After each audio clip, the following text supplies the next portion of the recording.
بسم اللہ الرحمن الرحیم والذین یؤمنون بما انزل من قبلک والذین یؤمنون بما انزل الیک وما انزل من قبلک وبالآخرۃ هم یوقنون۔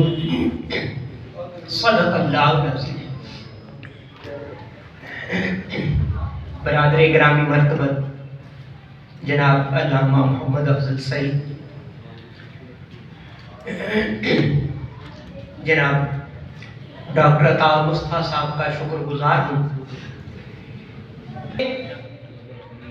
بنیادی سوالات ہیں یا بنیادی چیزیں ہیں جن پہ ہمیں غور کرنا چاہیے۔ بات یہ تھی کہ جب چمن بچانے کا وقت آیا ہم اپنے اپنے آشیانے بچانے لگ گئے۔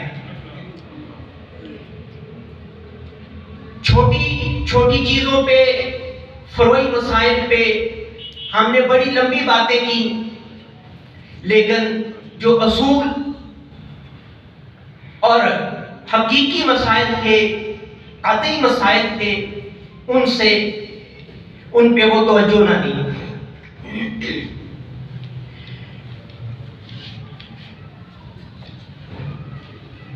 نبوت کے ختم ہونے کا معنی اور مفہوم کیا ہے؟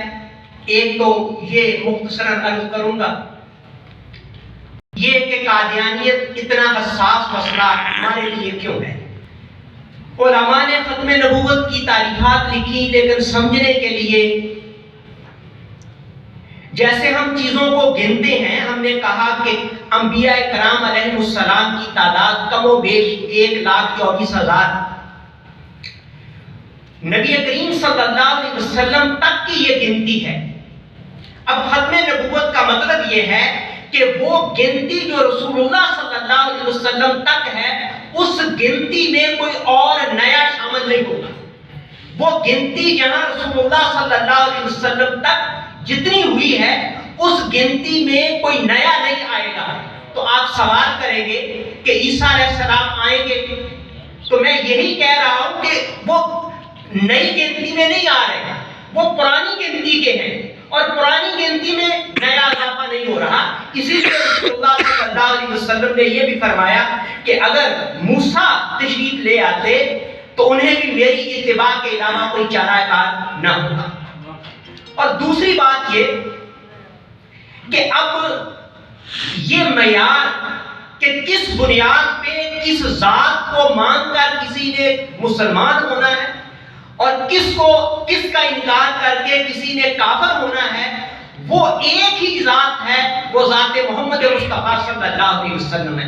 جو آپ کو مانے گا مسلمان، اور جو انکار کرے گا وہ کافر۔ ان کے علاوہ کوئی اور وجود نہیں جس کو ماننے یا نہ ماننے پہ کفر اور اسلام کا دار و مدار ہو۔ حضرت پیر میر علی شاہ صاحب رحمۃ اللہ علیہ نے اس واقعہ کو نقل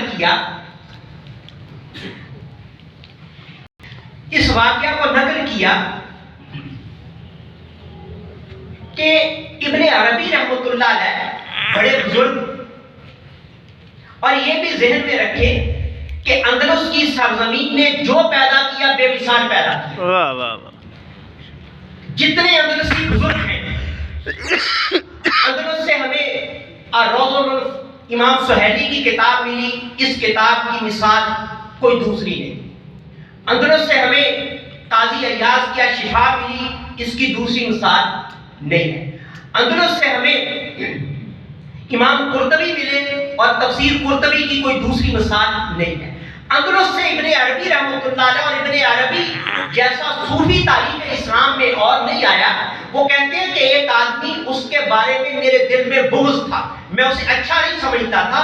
اچھا نہ سمجھنے کی وجہ یہ تھی کہ وہ میرے پیر کو اچھا نہیں سمجھتا تھا۔ صرف اتنی بات تھی کہ ابن عربی اسے اچھا نہیں سمجھتے تھے، کہ پیر کو اچھا نہیں سمجھتے تھے۔ اور ہمیں آج بھی اس کو دیکھنا چاہیے کہ پیر کو اچھا نہ سمجھنے کی وجہ سے ابن عربی کے دل میں اس آدمی کے بارے میں اچھا خیال نہیں تھا۔ ابن عربی کہتے ہیں کہ رات رسول اللہ صلی اللہ علیہ وسلم خواب میں ایک دن آئے اور پوچھا کہ تو فلاں ابن عربی نے کہا کہ وہ ابو مدین مغربی میرے جو پیر ہیں ان کو اچھا نہیں سمجھتا، تو آپ نے فرمایا وہ توحید اور میری رسالت کو تو مانتا ہے نا۔ معیار صرف توحید اور رسالت ہے، معیار رسول اللہ صلی اللہ علیہ وسلم کی ذات اقدس کے بعد کفر اور اسلام کا کوئی پیر اور کوئی شیخ نہیں ہے، کوئی نہیں ہے سوائے رسول اللہ صلی اللہ علیہ وسلم کی ذات اقدس کے۔ اب کسی کو ماننے یا نہ ماننے کا دار و مدار نبی کریم صلی اللہ علیہ وسلم کی ذات اقدس پہ ہے، کسی اور پہ نہیں۔ اس کے بعد دوسری بات، یہ کیوں اہم ہے اس کی میں 2-3 وجوہات عرض کروں گا، لیکن آغاز کروں گا 1926 میں احمد پور شرقیہ کی عدالت میں ایک مقدمہ آیا۔ غلام عائشہ بی بی، اس کی شادی ہو گئی، عبدالرزاق سے نکاح ہوا، رخصتی سے پہلے عبدالرزاق مرزائی ہو گیا۔ اب سوال یہ تھا کہ رخصتی ہو یا نہ ہو، والدین نے انکار کر دیا۔ مقدمہ عدالت میں احمد پور شرقیہ کی عدالت میں مقدمہ آیا، اور اس وقت کے ریاست بہاولپور کے شیخ الاسلام غلام محمد گھوٹری رحمۃ اللہ علیہ، حضور پیر میر علی شاہ رحمۃ اللہ علیہ کے خلیفہ، وہ بھی اس مقدمے میں پیش ہوتے تھے، لیکن وہ مقدمہ ان کے حق میں نہ ہو سکا۔ بہاولپور مقدمہ آ گیا۔ بہاولپور کی عدالت میں انہیں چاہیے تھا کہ بہاولپور کی جو وزراء کی کمیٹی ہے، کابینہ ہے، وہ اجازت دے دے کہ بہاولپور کی عدالت میں یہ مقدمہ دوبارہ سماعت اس کی ہو سکے، اور بہاولپور کی وہ عدالت اسے سپریم کورٹ سمجھا جا سکتا ہے آج بھی۔ وزیر اعظم نبی بخش جو اس وقت عدالت کے وزیر اعظم تھے بہاولپور کی ریاست کے، وہ گئے کہ جی علماء اکٹھے ہو کے کہ جی کابینہ کا اجلاس بلایا جائے۔ گئے تو پتا چلا وزیر اعظم آرام فرما رہے ہیں۔ غلام محمد گھوٹری شیخ الاسلام تھے ریاست کے، انہوں نے بار بار پیغام بھیجا، لیکن جواب آیا کہ وہ آرام کر رہے ہیں۔ تو ایک جملہ کہا شیخ الاسلام گھوٹری رحمۃ اللہ علیہ نے ان کے خادم کو، ملازم کو، کہ جا کے وزیر اعظم کو کہو کہ آج غلام محمد گھوٹری تمہیں جنت کا ٹکٹ دینے آیا ہے، جنت کا سرٹیفکیٹ دینے آیا ہے۔ جب یہ سنا تو وزیر اعظم باہر آیا، اور آج اس نے پہلا سوال یہ کیا کہ کیا تم نے یہ کہا ہے کہ تم مجھے جنت کا سرٹیفکیٹ دینے آئے ہو؟ تو غلام محمد گھوٹری رحمۃ اللہ علیہ نے کہا کہ جو ختم نبوت کے لیے کام کرتا ہے رسول اللہ صلی اللہ علیہ وسلم کی طرف سے، اس کے لیے جنت کا سرٹیفکیٹ ہے، اور آج میں اسی لیے آیا ہوں۔ نعرہ تکبیر۔ اب اگلے دن اجلاس، کابینہ کا اجلاس بلا لیا گیا، اور مرزائیوں نے پوری کوشش کی کہ یہ اجلاس نہ ہو۔ بیرسٹر ظفر اللہ کا بھائی اسد اللہ مرزائیوں کی طرف سے پیش ہوا، ایک اور آدمی مرزائیوں کی طرف سے پیش ہوا، مسلمانوں کی طرف سے شیخ الاسلام علامہ گھوٹری رحمۃ اللہ علیہ کے علاوہ ایک دو علامہ اور۔ وہاں 100 صفحوں پہ مشتمل علامہ گھوٹری رحمۃ اللہ علیہ نے ایک دستاویز دی، تو وزیر اعظم کہنے لگا اتنا ہم پڑھ نہیں سکتے، ہمیں بریف کر دیں، دلائل کہاں سے ہیں تم ختم نبوت کے دیتے ہو؟ تو علامہ گھوٹری نے کہہ دیا قرآن کا برد گواہ ہے ختم نبوت پہ۔ تو وزیر اعظم سمجھا یہ جیسے پھڑ ماری ہے، اس نے کہا اچھا پہلے صفحے سے دلائل دو۔ تو علامہ گھوٹری رحمۃ اللہ علیہ نے اپنی جیب سے قرآن پاک نکالا، اور نکال کے پڑھنا شروع کیا، الف لام میم ذالک الکتاب لا ریب فیہ ھدی للمتقین الذین یؤمنون بالغیب ویقیمون الصلاۃ ومما رزقناہم ینفقون والذین یؤمنون بما انزل الیک وما انزل من قبلک وبالآخرۃ هم یوقنون۔ جب یہ پڑھا تو لوگ یہ آیت روزانہ پڑھتے ہیں، تو علامہ گھوٹری نے یہ آیتیں پڑھنے کے بعد کہا سنیے، اللہ نے 2 طرح کی وحی پہ ایمان لانے کا حکم دیا ہے۔ ایک وحی وہ جو آپ پہ نازل ہوئی، اور ایک وحی وہ جو آپ سے پہلے نازل ہوئی. کسی تیسری وحی کا ذکر اللہ نے نہیں کیا جس پہ ایمان لایا گیا. ایک وحی جو آپ پہ نازل ہوئی ہم اس کو مانتے ہیں, جو پہلے نازل ہوئی ہم اس کو مانتے ہیں, لیکن کسی تیسری کا جب اللہ نے ذکر نہیں کیا تو ہم اس کو کیوں مانیں؟ یہ پہلی وجہ ہے مرزائیت کے بارے میں حساس ہونے کی کہ قرآن کریم کا ورق اس بات کا گواہ ہے. علماء نے 100 آیتیں نکالی ہیں کہ 100 آیتوں سے مسئلہ ختم نبوت کا پتہ چلتا ہے.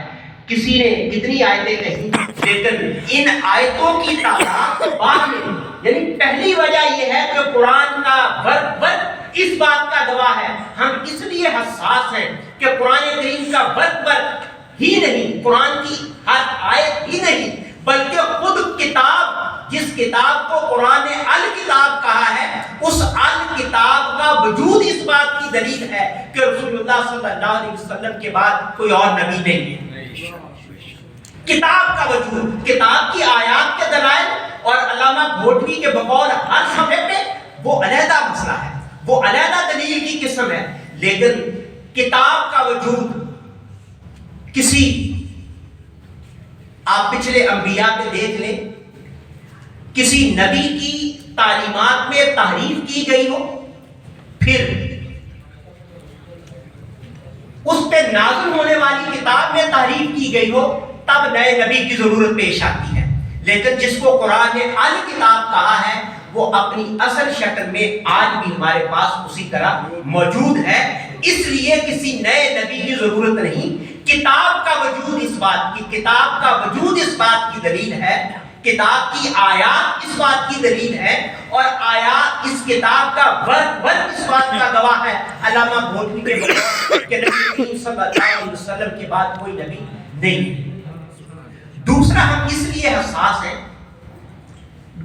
کہ نبی کریم صلی اللہ علیہ وسلم کی احادیث میں نبی کریم صلی اللہ علیہ وسلم نے اپنے آپ کو نبی آخر الزمان فرمایا, ختم نبوت کا خود اعلان فرمایا, اور یہی نہیں کیا, اپنے بعد آنے والے جھوٹے نبیوں کے بارے میں اطلاع بھی دے دی, بتا دیا کہ یہ 30 کی تعداد تو کم از کم یا نمایاں ترین اور اہم ترین لوگوں کی بات ہے, 30 کی تعداد بتا دی.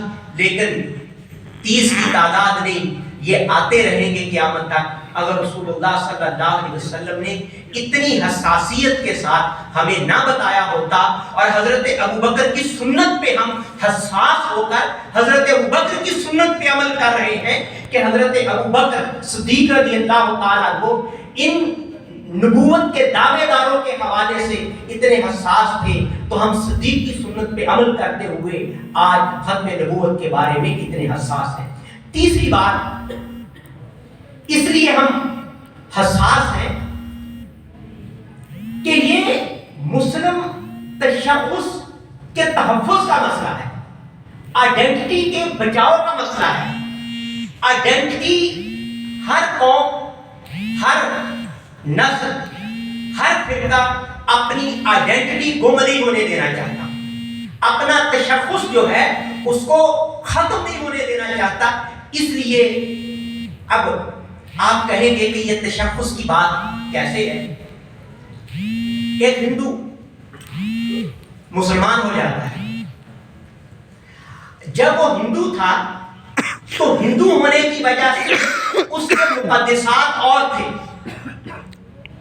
جمنا اس کے لیے تقدس کا درجہ رکھتا تھا, مندر اس کی عقیدت کی جگہ تھی, اس کے مقدسات کا ایک دائرہ اور ایک تعداد تھی کہ یہ چیز مقدس, یہ چیز مقدس.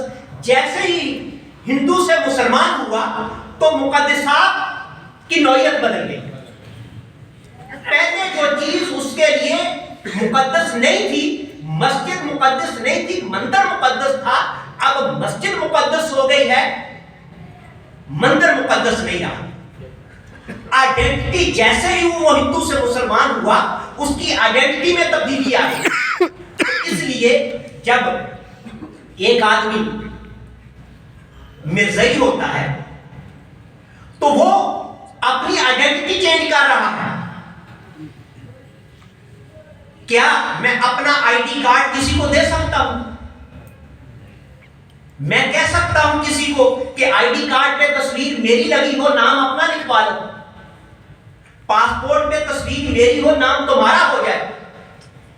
یہ آئیڈینٹی ہے، یہ تشخص ہے، اور یہ تشخص کوئی بھی فراموش بلانے کے لیے تیار نہیں ہوتا۔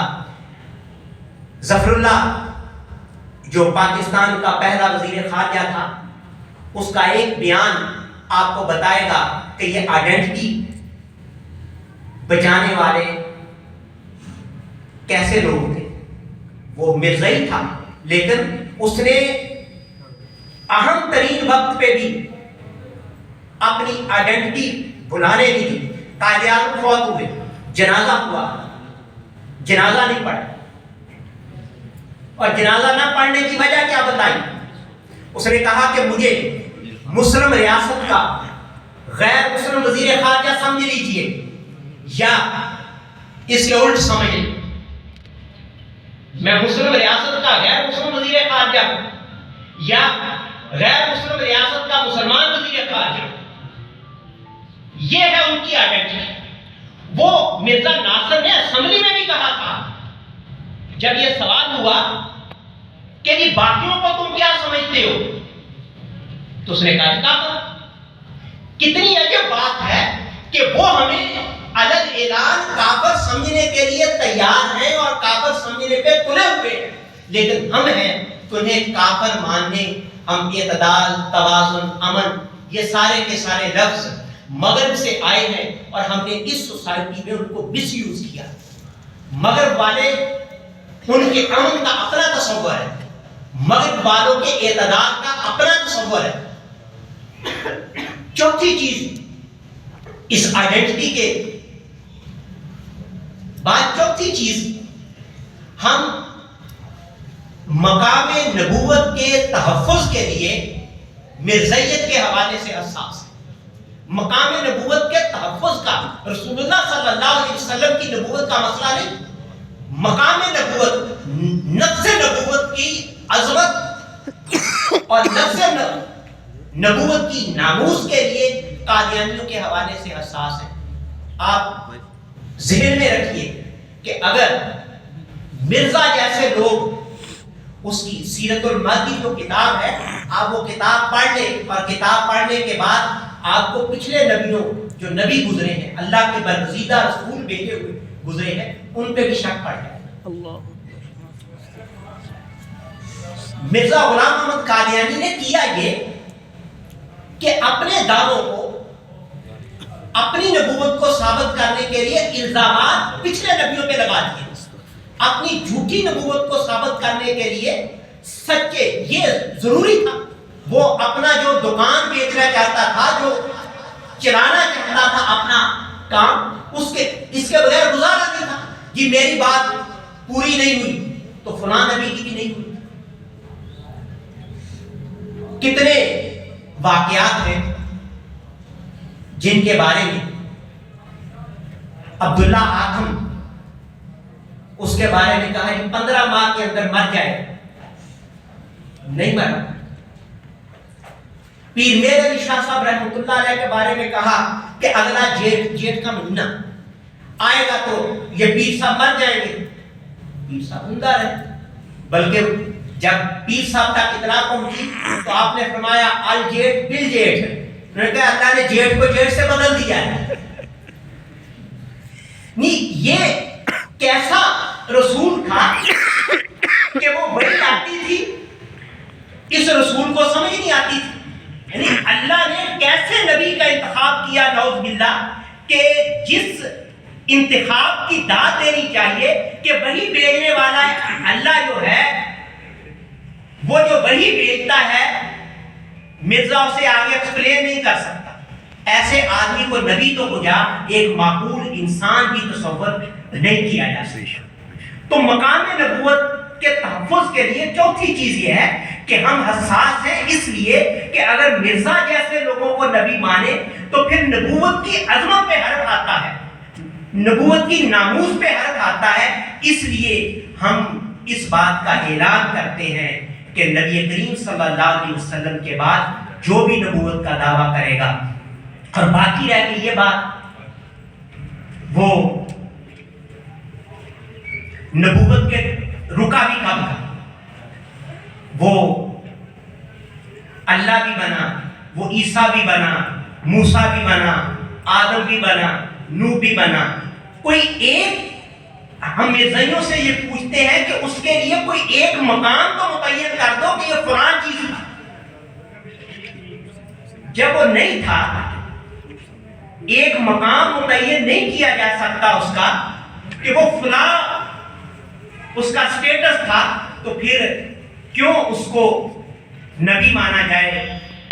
نعرہ تکبیر. چار چیزیں میں نے عرض کی کہ ہم کیوں حساس ہیں مرزائیت کے حوالے سے.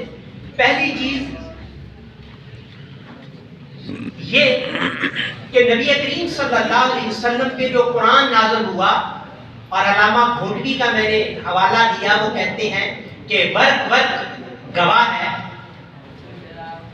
اس لیے ہم اس ورق اور اس الکتاب کے مطابق, اس کتاب کے وجود کے حوالے سے اس لیے حساس ہیں. دوسرا رسول کریم صلی اللہ علیہ وسلم کی احادیث کے حوالے سے. اور تیسرا آئیڈینٹی, تشخص ہے ہمارا, ہم اس کے بچانے کے لیے. اور چوتھی چیز یہ عرض کی کہ مقام نبوت کی ناموس اور اس کے تحفظ کے حوالے سے یہ ضروری ہے کہ ہم مرزائیت کے حوالے سے حساس ہوں. اور آخری بات حضرت تشریف لائے ہیں, آخری بات یہ کہ ہمیں اپنے ان علماء کو بھی یاد رکھنا ہے. حضرت غلام دستگیر قصوری رحمۃ اللہ علیہ سے لے کر حضور ضیاء الامت پیر جسٹس محمد کرم شاہ ازہری رحمۃ اللہ علیہ تک, جنہوں نے ختم نبوت کے حوالے سے وہ کارہائے نمایاں سر انجام دیے. ہمیں علامہ بھوٹوی رحمۃ اللہ علیہ شیخ الاسلام کو خراج عقیدت پیش کرنا چاہیے. ہمیں ان لوگوں کو اس لیے یاد رکھنا چاہیے کہ انہوں نے ہمارے تشخص کو برقرار رکھنے کے لیے اپنی زندگیاں وقف کی ہیں. اور یہ وہ لوگ ہیں جو ہمارے محسن ہیں اور اپنے محسنوں کو یاد رکھا کرتی ہیں عظیم قومیں. وآخر دعوانا ان الحمد للہ رب العالمین.